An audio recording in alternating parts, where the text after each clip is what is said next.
Colossians, very good. I knew that I could count on Claudio. Now, bonus points for, does anyone know what chapter we are on? 4. Okay, see, you should have trusted your gut, George. If you trusted your gut, you would have been okay. But not only is it the 4th chapter, but this is probably going to be heartbreaking news for a lot of people, but this is going to be the last week of our Colossians series. I know that it's going to be hard to beat the last 47 weeks that we spent in Colossians, but don't worry, the next series will be even better. And you ask me, how do I know that? I know that because whenever we come with a heart to seek God, he always shows up and he always reveals something to us. And so really what we're talking about ends up being, just a platform, but what God's doing in our lives, that will never, ever, ever stop. So I have to admit, when we decided that, okay, actually, when I looked at where Abuna left off last week, I realized that Abuna left me with the greeting. Now, if you guys are familiar with that, I have to say that when we started this book, we started off in the first couple of chapters with a lot of theology, a lot about who Christ is, who we are in him, and then we go on to the application part of how we respond to that and what's called of us, and everything was going really well. And it was really, I don't want to say, it was very, very applicable, so it was easy to prepare. And I have to say that it was a little bit challenging, though, okay? Because when I went to verses 7 to 18, it's a sign-off. And if you guys are familiar with this, it's this farewell greeting. And when you look at it, it's almost like that Egyptian ant that you're trying to get off the phone with, where you say okay, yes, yes, yeah, Rabbina Khaliki, Rabbina Awadik, okay, yeah, love you too, okay, and bye. It's 11 verses long, and it's just a goodbye, it's farewell greeting. So I started looking through it, and it's a bunch of names.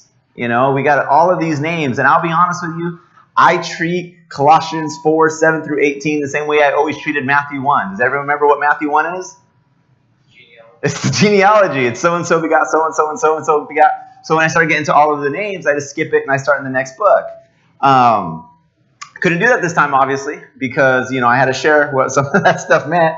So it gave me an opportunity to really dig in and read who some of these people really were, what was up with them, instead of just blowing through the names. And I'll be honest with you, I felt like God met me there, because when I was doing that, it brought my attention to what we were talking about 2 weeks ago. Okay, and if you were here 2 weeks ago, we talked about, it's the day of the Father, and the fact that we all have, a calling as a dad and as a husband, and the way that if we were active in our lives, it will affect all of those people around us. It would ignite our homes. It would ignite our churches, our communities. And I felt like this was like the icing on that cake. Because what I started realizing is, what effect will we have, in, say, 4 years, 40 years, maybe 140 years? The way you're living your life right now, what effect will it have? Do you ever think about the fact that our decisions not only will affect us, it'll affect those around us, and it'll even affect the generations that will follow us. Just our decisions that we're making right now.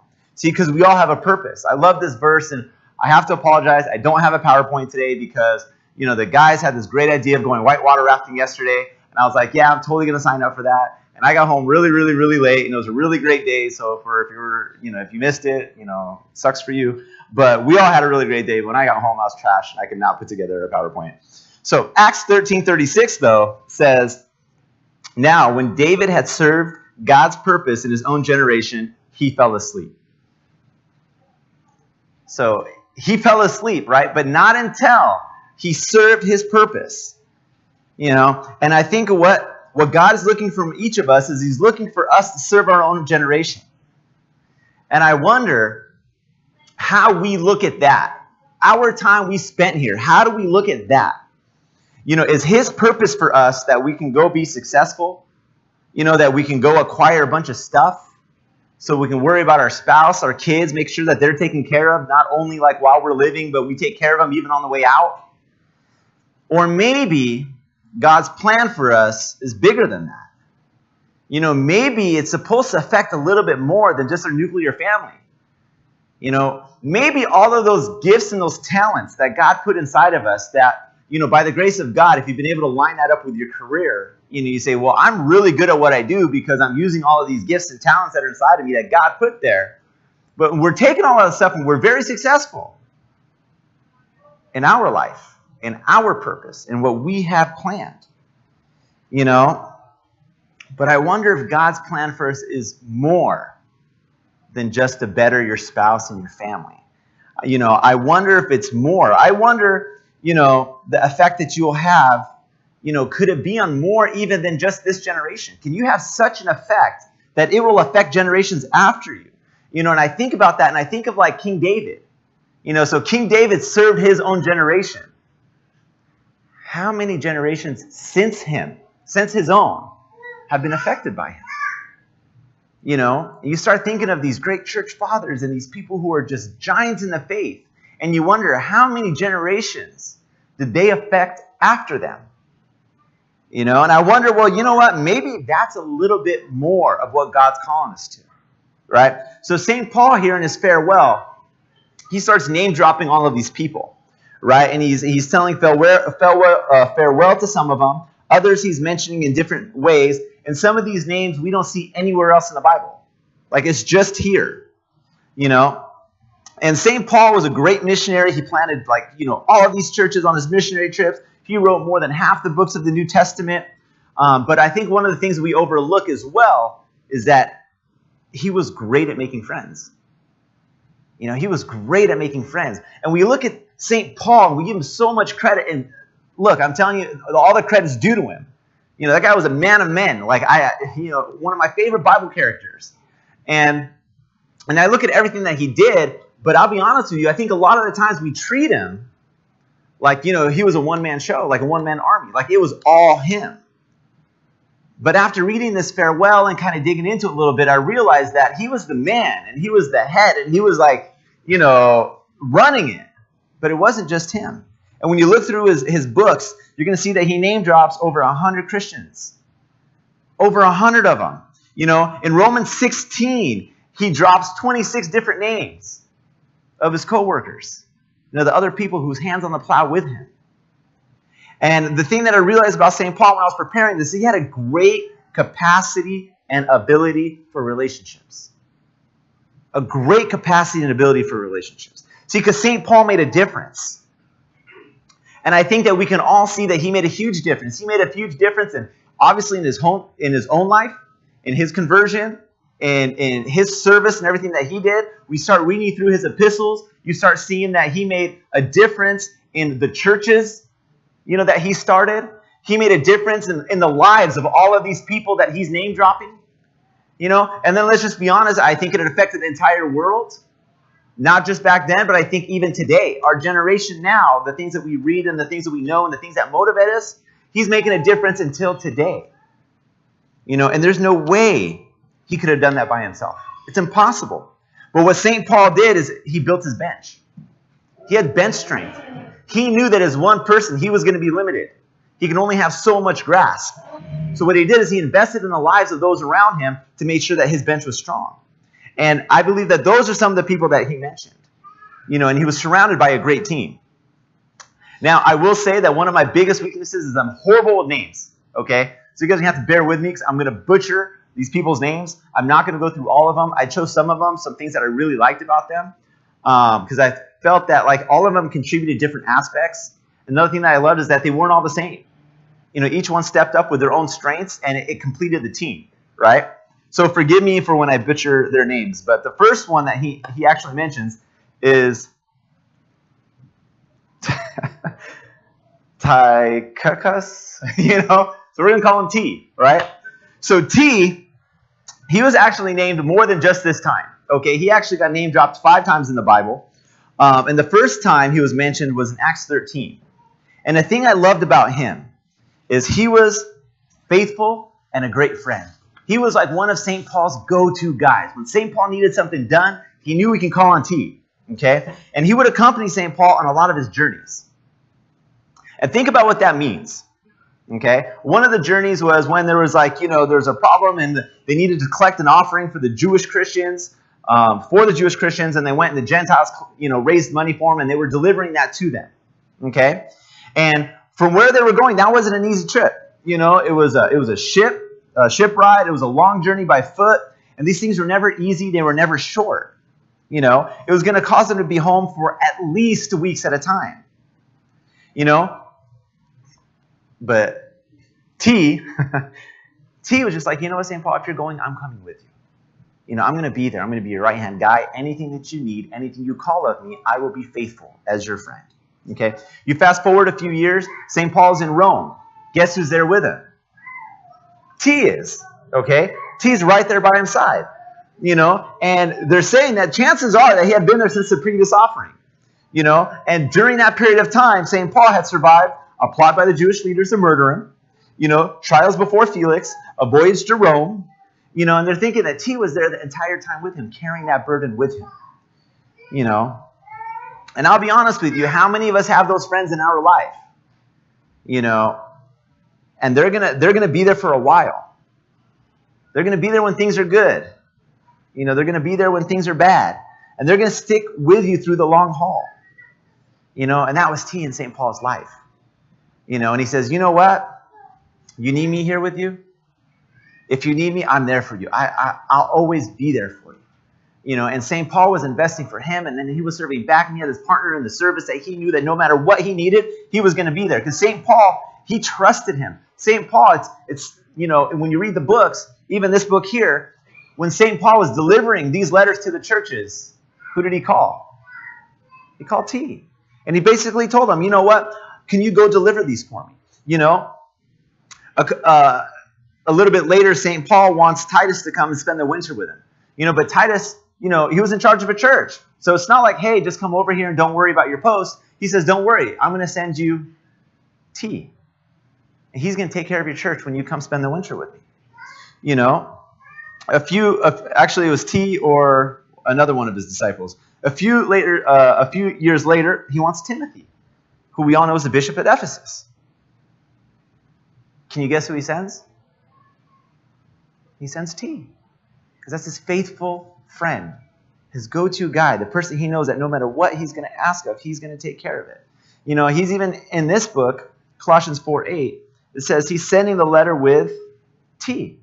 He says that I'm sending to you him for this very purpose, that he may know your circumstances and be comfort your hearts. And St. Paul's effect on T was that was his guy. He knew that whatever he would give him, it was set it and forget it. T would take care of it. I need somebody to run a church. I'm going to send T. He's on it. I need a messenger. I can count on T. He's going to get it there. I need an encourager. Like the church of Colossians, he said, I'm going to send T. He's going to go. He's going to comfort their hearts.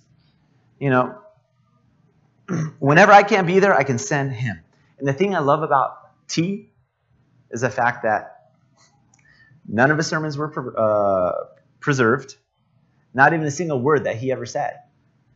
This guy was just a faithful servant. God did not record any of his great acts of service like individually to give him credit. But it's all over the writings of St. Paul. He was kind of a behind-the-curtains guy, that he knew what his purpose was. He knew that the good things that God put inside of him, and he says that, you know what, I'm going to apply these things. And you put somebody like that in the hands of St. Paul, and St. Paul's got a strong bench. Okay? The next one that he names, I think I can pronounce this one. Onesimus. Abuna, is that the right way to pronounce it? Can we? Okay, Onesimus. So I can do that. Onesimus, and the thing I love about Onesimus, the story, is he was, his story is so full of grace. Okay, now he is mentioned in the Bible, but you just wouldn't expect him to be the type of guy that St. Paul was necessarily hanging out with. And how I kind of characterize his friendship to St. Paul is he was an unexpected friend. We all know the book of Philemon, which is the way Coptic people say it. Whenever I try quoting that or anybody else, they think they say it wrong. But this is a slave that book is written about. Okay? Because Onesimus, he runs away from his master. Okay, not only does he run away, but you got to understand, running away from your master in the days of a slave, that's what I call, that's like a bad career move. That's like kind of a dead end career move. because the consequence of that was death. Okay, so he flees, right? He knows he can't go back, and he ends up in Rome. Okay, so imagine this guy ends up in Rome. He's not a believer. In Rome, you got millions of people there. But who does he run into? He runs into St. Paul. Okay, and St. Paul ends up, long story short, ends up bringing him to Christ. He ends up, introducing him to Christ, tells him all about it, and Onesimus, his life is completely transformed. And St. Paul, because what happens when your life is transformed, you don't get just to turn your back on all of your bad decisions. You kind of got to make them right. Okay, it's not just water under the bridge. And it's a true transformation because what's St. Paul tell him? He says, you know what? You have to go back to your master. And Onesimus, because he knows what he did was wrong, and now he's got a new bar set in his life. He knows that he needs to do what's right. He basically says, okay, I will go back. And St. Paul writes him a letter to his master, and he basically says, if Onesimus has any debt, charge it to me. Okay? But Onesimus, he was the one who was going to travel with T. And St. Paul refers to this runaway slave as his beloved brother. A runaway slave transformed into beloved brother. You want to know what's even better than that? What's he do is he refers to him as faithful. The runaway slave, who ditched his post and ran, is now considered a faithful worker in the gospel. You never, the only way that can happen is by grace. The only way that can happen is by grace. The thing I love about St. Paul, when you read about everything else that he never mentions his past. He never mentions what he did. So Onesimus, to me, is the essence of that 2 Corinthians 5:17 moment, where he says, therefore, if anyone is in Christ, he's a new creation. Old things have passed away. Behold, all things have become new. And I'm going to tell you why I'm thankful that St. Paul drops Onesimus' name in here, is because every single one of us, we need that name there. Because we all need to be remembered that, whatever had happened in the past, whatever my failings, my shortcomings, the things that I might have even just ran away from that were blatantly wrong. Like when I come into the presence of God, God has use for me. And even though I might have been extremely unfaithful in my past, I might have been working against him even, that I could be faithful the same way that he was. Because he had a story on him. But the beautiful part of the story is that he was truly lost and found. What are the chances that of 2 million people in Rome that he befriends St. Paul? Those are low odds. And then even on top of that, you said, how does that happen? You got this guy, he runs into St. Paul. St. Paul was not a man of stature. St. Paul had nothing, no possessions, no right. And then on top of that, he probably wasn't very appealing, when you came into contact with him. But the thing is St. Paul had the one thing that Onesimus did not have. Jesus Christ. And Onesimus was able to see that, was able to acknowledge that, and was able to pursue that. And that's what I love about his story. The lost and the found, all about grace, the unexpected friend. Okay? Abuna, you're going to have to help me with this name too. Aristarchus? Aristarchus. Okay. He was to always be their friend. Okay? St. Paul calls him his fellow prisoner, but he doesn't mean that he was necessarily chained next to him. But what he did mean is that they had similar lifestyles. Okay? That he was just committed to the advancing of the gospel. And Aristarchus, close enough, okay, is mentioned in Acts 19. And I think we'll all remember the story where they go into Ephesus. And there's a silverman there, and he's upset because they started spreading the gospel. And this guy, his main industry was a silversmith, and they were making these little idols to the great goddess Diana. So he decided that this is bad for my business model, okay? Because we are a pagan land, and these people are buying my fake pagan, idol things. So when they came in to preach the gospel, what happened is, he freaked out. They dragged him into the street. So who did they drag into the street? Aristarchus and Gaius, or if I'm pronouncing that, A and G. They dragged them up, and it says that, And I'll be honest with you, if I was that guy at that time and that mob being dragged out into the street, I might have called it a wrap. I don't think I would have continued. I might have tapped out. I might have been like, you know what, that was fun, but this looks like it's going to be way more dangerous. My mom gets really worried about me when I'm late. Like, I just can't do this anymore. This was early. This is, Acts 19. That's what I would have done, right? But a couple chapters later, what is he? He's on a trip to Macedonia. A couple trips later, where is he? He's actually on his way to Rome. And that trip to Rome was the same trip where there was the storm and that they were shipwrecked. And Aristarchus, he was that friend in all conditions. Even when the service was hard. Even when he went on one trip and that trip went horribly wrong and St. Paul's about to peace out on another trip, he says, no, I'm going to come with you. He was always there. He was faithful. And I'll tell you, the thing I liked about this man when I was preparing this, I said, number one, we all need an Aristarchus in our life. But I'm also going to challenge you that you need to be him to other people in their lives too. It's great to have that friend, but my question is, are you willing to pay the price to be that friend? Okay? The next one I want to talk is one that's close to all of our hearts. He comes to St. Mark. Okay, St. Mark's in this reading. And St. Mark, in my opinion, and what I read and what we have going on between him and St. Paul here, it's from failure to friend. Okay? Because we know all about St. Mark, but I wonder if any of us have really picked up what happened between him and St. Paul. Because here, he sends his greeting, and he tells them, welcome St. Mark, if he comes. And that's kind of weird the way he does that. Like, why would he say, hey, by the way, if St. Mark comes by, tell him I greet him.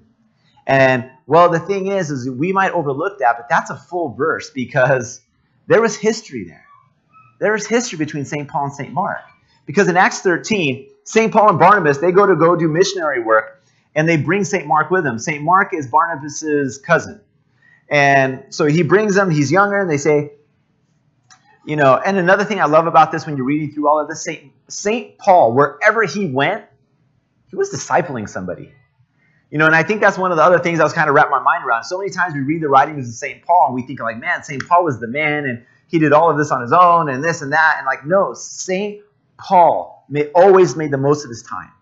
He took people with him, he invested in those people, and he knew that what he was doing is he was making little St. Paul's to be doing what needed to be done, even when he physically was not there. He kind of spiritually still was. Okay?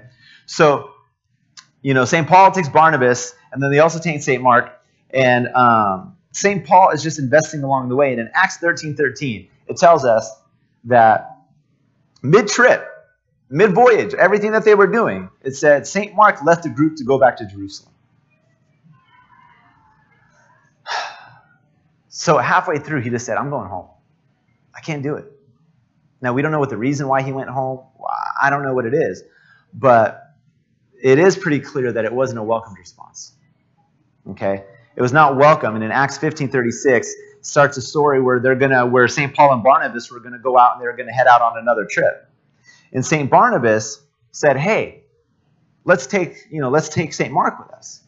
And St. Paul just says, no, I'm not bringing him.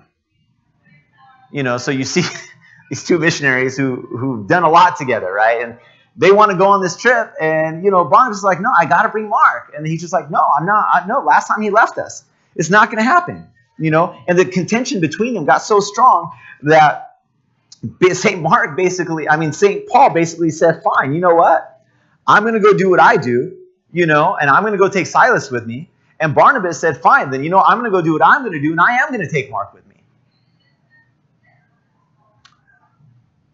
But the beautiful part of it is something happened over the years that reconciled them. And I love it because you can see in the writings of St. Paul that his heart turned back towards St. Mark. And I loved it because in 2 Timothy 4:11 it says, bring Mark and bring him with you, for he is useful to me in my ministry. And I think it's this beautiful part, where you see that there's always healing in relationships. There's always forgiveness needed in relationships. It's great when you have a friend that you've never ever had conflict with. But the reality of it is that that's very, very rare. But even we see it in their church fathers, that there was contention between St. Paul, Barnabas, St. Mark, and that ultimately there was forgiveness and reconciliation there. And then there's one last name that I wanted to cover, and it was Demas. Okay? And there's something interesting here, because it says that greet Demas when he goes, Well, what is it with Demas? Well, this is the only one. This is a constant reminder for every single one of us that we are one bad decision away from falling away. Because Demas had a great start. It says that he was with St. Paul in his first imprisonment. St. Paul calls him a fellow worker. St. Paul was very pro-Demas. He greets him in this letter as well. But the problem is, in his second imprisonment in Rome, St. Paul writes 2 Timothy 4:10. And it has, "For Demas has forsaken me, having loved this present world." And you say, how? How? Like, this was Demas. This guy was the guy that was with St. Paul. He was imprisoned with St. Paul. Greetings from St. Paul. And this guy chose to forsake him? This guy loved the present world more? And I was wondering, in our churches today, what would Demas look like? What would he look like? And I started to think that, I think of the guy who had started really strong. Maybe he was fiery. Maybe, grew up in the church, really active in the service. Even in high school he was on fire, college he was on fire, and everything was going really well for him. But then he started to care about money. Then he started to worry about, well, what am I going to do in my career? And I need to start advancing. And he started setting his eyes on all of these things. And off he goes. See, because Demas here is a constant reminder for me, and I'm sure for every single one of us, that it's not about how we start. It's about how we finish. And unfortunately, according to what we see here, Demas did not have a strong finish. And I pray that none of us here are a Demas. And my challenge is, if you start thinking that I'm starting to look like a Demas, or maybe you're even saying that, I am that man, then turn it around. Turn it around. Because we can always return. And honestly, we go through all of the names, and I wanted to start thinking about just the reasoning behind it. It's the fact that St. Paul is all about relationships. And I know that we give St. Paul all the credit to everything that we see, the entire world flipped upside down. The fact that the majority of the world is Christian. And we say that couldn't have been done without all of his missionary efforts. But I think that it could never ever been done, and we need to acknowledge his second string. The fact that he had bench strength. In 2 Colossians 2:9, St. Paul tells us, "For in him dwells all the fullness of the Godhead bodily, and you are complete in him, who is the head of all principality and power." So I think a lot of the times we look at something like that, and we say that, I am complete. I have everything that I need. And that's true. You do. You have everything that you need. I have everything that I need. But we are not meant to be everything. We cannot be a one-man show. And I wonder, do you think that we're all supposed to look alike?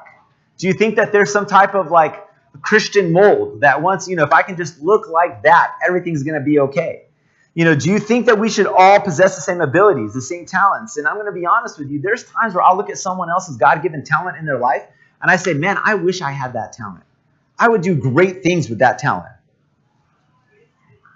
How come I got stuck with mine? But the more I read about St. Paul and his team, the more I realize that, dude, this is a team effort.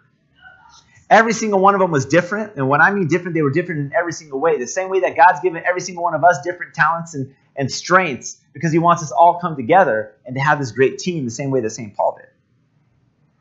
And if you went through the whole list, you realize that there were messengers, there were prayers, there were faithful people, and there were even the unfaithful.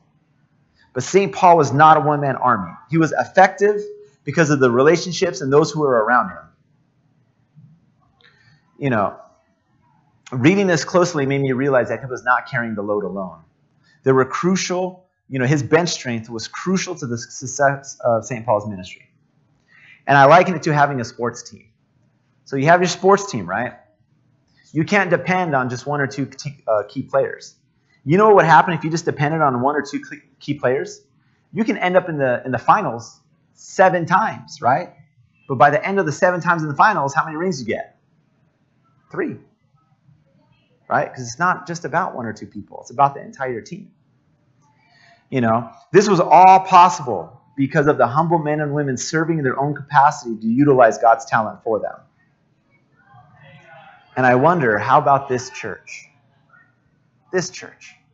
If we were able to drive up all of the God-given talents and abilities that are inside of us, okay, collectively point them in the same direction, and all use them to further His purpose instead of just our own, what would we look like? I don't think that this church was ever meant just to have Abuna run everything. He's one man, the same way that St. Paul was one man. But he's looking at all of us, and he's saying, I need my bench strength, guys. I need my bench strength. I can't do it all by myself. And I just fear that we take all of our gifts and our talents and we point them inward instead of pointing them upward. So, what are we willing to do that we can advance God's service, whether it be big or small? And the verse, I kind of like the wrap-up verse that I really love in Colossians 4, is 4:17. Take heed to the ministry which you have received in the Lord, that you may fulfill it. That's it. Take heed to the ministry which you have received in the Lord, that you may fulfill it. And he was writing that to a church, but more than just to a church. He was writing it to every single individual in that church. And I think that pretty much sums it up. And glory be to God forever.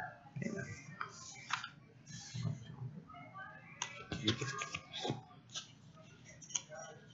We'll have Abuna. What? Do you want to pray, Abuna, or wrap up?